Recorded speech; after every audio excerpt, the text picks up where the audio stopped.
आज का भारत टीवी, आधुनिक भारत की आधुनिक तस्वीर। पत्रकार बंधुओं को नमस्कार।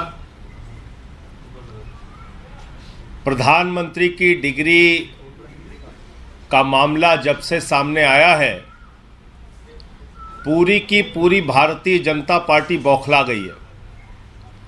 सारे मंत्री, सारे प्रवक्ता, सारी की सारी भारतीय जनता पार्टी अपने प्रधानमंत्री के फर्जी डिग्री को सही साबित करने में जुट गई है। और मैं इसको फर्जी डिग्री क्यों कह रहा हूं? इसलिए कह रहा हूं कि प्रधानमंत्री जी ने जो डिग्री सार्वजनिक की है, प्रधानमंत्री जी की जो डिग्री गृह मंत्री अमित शाह जी के द्वारा प्रेस कॉन्फ्रेंस में दिखाई गई है, वो डिग्री अपने आप में कई सवाल खड़े करती है। अभी सिलसिलेवार करके मैं आपके सामने बताऊंगा। लेकिन एक बात बहुत स्पष्ट है कि भारत के चुनाव आयोग का नियम यह कहता है कि अगर आप अपनी संपत्ति के बारे में कोई गलत जानकारी देते हैं, अगर आप अपनी डिग्री के बारे में कोई जानकारी गलत देते हैं, तो आपकी सदस्यता रद्द हो सकती है। यानी भारत के प्रधानमंत्री की डिग्री जांच करा ली जाए, वो फर्जी निकलती है, तो मोदी जी की सदस्यता पूरी तरीके से रद्द हो जाएगी। वो न सांसद बचेंगे, न चुनाव लड़ने के योग्य बचेंगे, क्योंकि एक बहुत बड़ा फर्जीवाड़ा है भारत के प्रधानमंत्री की ओर से। तो इसलिए अब मैं आपको सिलसिलेवार करके बताऊंगा कि इनकी डिग्री फर्जी कैसे। नंबर एक, यह वो डिग्री है जो गृह मंत्री अमित शाह ने प्रेस कॉन्फ्रेंस करके दिखाई थी और कहा था कि प्रधानमंत्री की मास्टर डिग्री यह है। गुजरात विश्वविद्यालय से उन्होंने मास्टर ऑफ आर्ट्स किया है। अब इस डिग्री में देखिए आप, नकल के लिए भी अकल चाहिए होती है, लेकिन इस नकल में अकल का इस्तेमाल नहीं किया गया। यहां पर यूनिवर्सिटी लिखा हुआ है और यूनिवर्सिटी की स्पेलिंग में विक्ट्री का वी जो आता है, उसके इस्तेमाल की जगह बैट का भी इस्तेमाल किया गया है। यह हो गया यूनिवर्सिटी। तो हमारे मोदी जी यूनिवर्सिटी से पढ़ाई किए हुए हैं और इसी सर्टिफिकेट में एक जगह और यूनिवर्सिटी लिखा हुआ है, नीचे उसकी अंग्रेजी ठीक लिखी हुई है। यहां बी आ गया, यहां पे विक्ट्री का वी आ गया। ये देखिए आप, इसी सर्टिफिकेट की बात कर रहा हूं जो गृह मंत्री जी ने दिखाई। दूसरा, मास्टर ऑफ आर्ट्स जिस फॉन्ट के अंदर लिखा गया है, जिस फॉन्ट में, यानी कि जिस लिपि शैली में मास्टर ऑफ आर्ट्स लिखा गया है, इस लिपि शैली की शुरुआत 1992 में हुई है। यह फॉन्ट, यह लिपि शैली, मास्टर ऑफ आर्ट्स जिसमें लिखा गया है, यह लिपि शैली आई है, यह फॉन्ट आया है 1992 में। और प्रधानमंत्री जी का क्या दावा है कि उन्होंने 1983 में ही एमए पास कर लिया था। यह है दूसरा सवाल। अब तीसरा सवाल और सबसे बड़ा सवाल यह है प्रधानमंत्री जी का।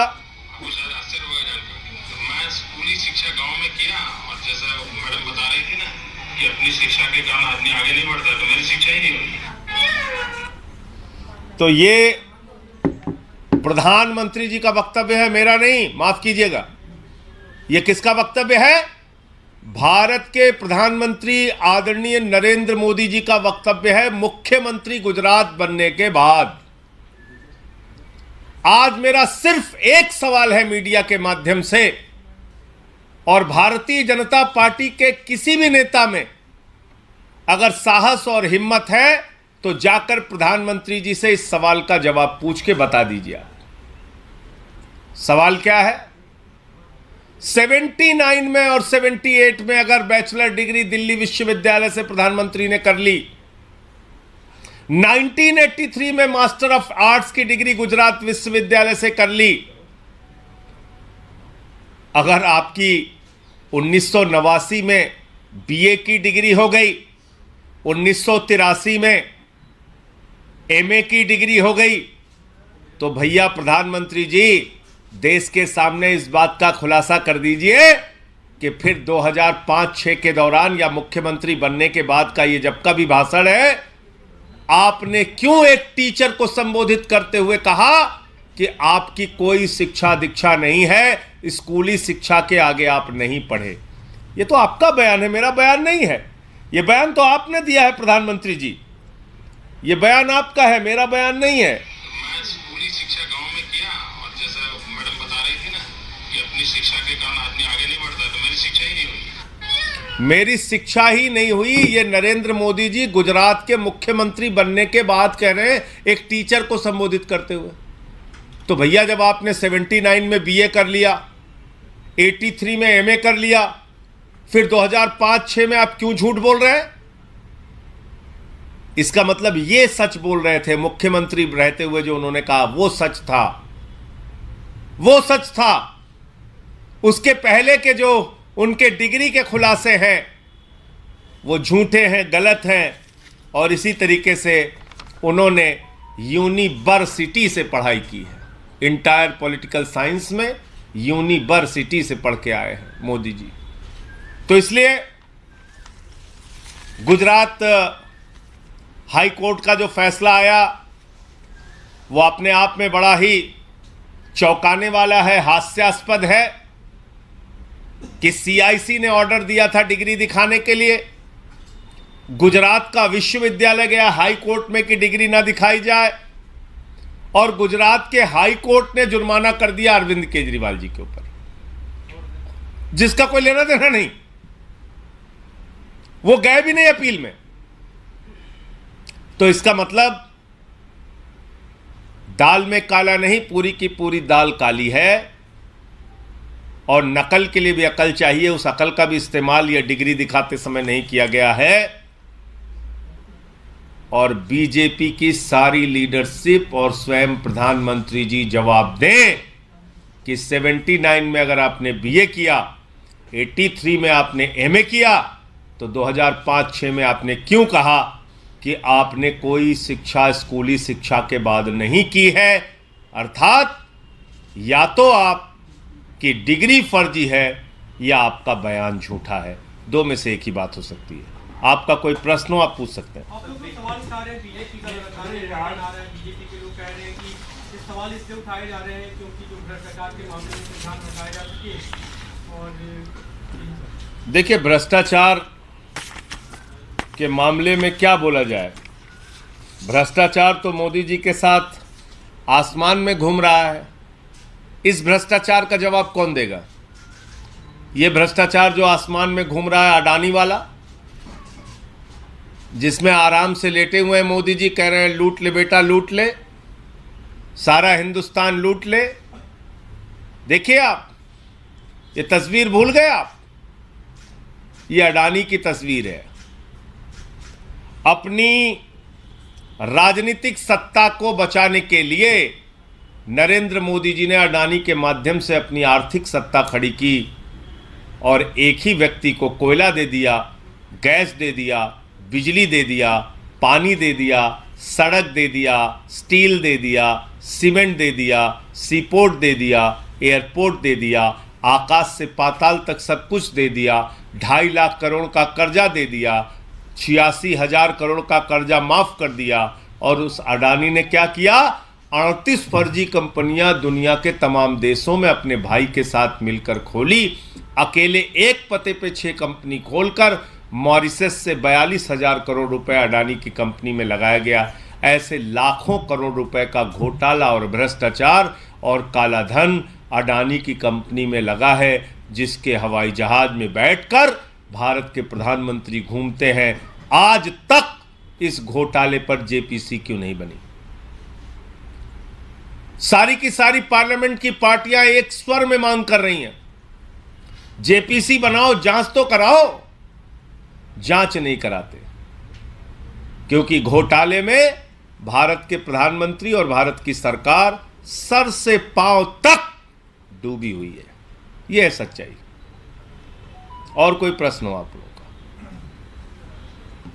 धन्यवाद। गुजरात हाई कोर्ट के सामने आया जो 2002 के दंगे के जो मामले में जो रेप और मर्डर के आरोपी थे उन 26 लोगों को रिहा कर दिया गया है। आप अभी इस प्रेस कॉन्फ्रेंस में जानकारी दे रहे हैं, मुझे इस पूरे घटना की जानकारी नहीं है, लेकिन मेरा अपना ये मानना है, नफरत की राजनीति, दंगे फसाद की राजनीति, गुंडागर्दी की राजनीति, समाज को तोड़ने की राजनीति इस देश को विखंडित करेगी और ऐसा करने वालों के खिलाफ सख्त से सख्त सजा होनी चाहिए। पश्चिम बंगाल और बिहार में कुछ जगह हिंसा हुई है। उस हिंसा की कुछ तस्वीरें हम लोगों ने देखी। पहली बात तो भगवान श्री राम की मर्यादा के विपरीत, उनका जो जीवन चरित्र था उसके विपरीत जाकर अगर हम रामनवमी के जुलूस में राष्ट्रपिता महात्मा गांधी के हत्यारे गोडसे की फोटो लेके घूमेंगे तो फिर ये बहुत बड़ा सवाल है हमारी व्यवस्था के ऊपर कि आखिर राष्ट्रपिता महात्मा गांधी के हत्यारे की तस्वीर का, गोडसे की तस्वीर का रामनवमी के जुलूस से क्या लेना देना है? क्या प्रभु श्री राम ने यही हमें सिखाया है? यही उनकी मर्यादा, यही उनका आदर्श है? रामचरितमानस से हमें यही शिक्षा मिलती है जो रामचरितमानस कहता है सब नर करहि परस्पर प्रीति, यानी कि सारे लोग आपस में प्रेम भाव से रहें। तो हम किस ओर बढ़ रहे हैं? क्या संदेश देना चाहते हैं?